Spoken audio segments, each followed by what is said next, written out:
নানা বিতর্ক নিয়ে সামাজিক যোগাযোগ মাধ্যমে আলোচনায় থাকেন ক্রিম আপা খ্যাত কন্টেন্ট ক্রিয়েটর শারমিন শিলা। এবার তার বিরুদ্ধে শিশুদের উপর নির্যাতনের অভিযোগ এনে ঢাকা জেলা প্রশাসক বরাবর স্মারকলিপি দিয়েছে একাই 100 নামে শিশুদের নিয়ে কাজ করা একটি সংগঠন।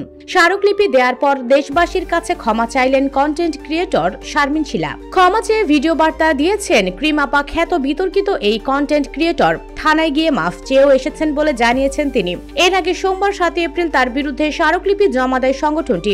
ঢাকা জেলা প্রশাসকের পক্ষে স্মারকলিপি গ্রহণ করেন অতিরিক্ত জেলা ম্যাজিস্ট্রেট মোহাম্মদ আব্দুর রাফিউল আলম। স্মারকলিপিতে ভিডিও কন্টেন্ট তৈরির জন্য 2 সন্তানকে নির্যাতনের অভিযোগ আনা হয়েছে শারমিন শিলার বিরুদ্ধে। বিষয়টি নিয়ে একাই 100 সংগঠনের ফেসবুক পেজের এক পোস্টে বলা হয়, অতিরিক্ত জেলা ম্যাজিস্ট্রেট মোহাম্মদ আব্দুর রাফিউল আলম বিষয়টি গুরুত্বের সঙ্গে বিবেচনা করছেন।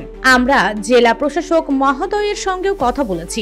আমাদের একটি প্রতিনিধি দল সাভারে ইউএনও মহোদয়ের সঙ্গে সাক্ষাৎ করেছেন। প্রশাসনিক বিভিন্ন প্রক্রিয়ার কারণে 3 দিনের সময় চাওয়া হয়েছে। আমরা আশা করছি নির্ধারিত সময়সীমার মধ্যেই গুরুত্বপূর্ণ পদক্ষেপ গ্রহণ করা হবে। ক্রিম আপা অনেকদিন ধরেই তার সন্তানকে পুঁজি করে ভিউ পাওয়ার আশায় মানসিক ও শারীরিক নির্যাতন করে আসছে।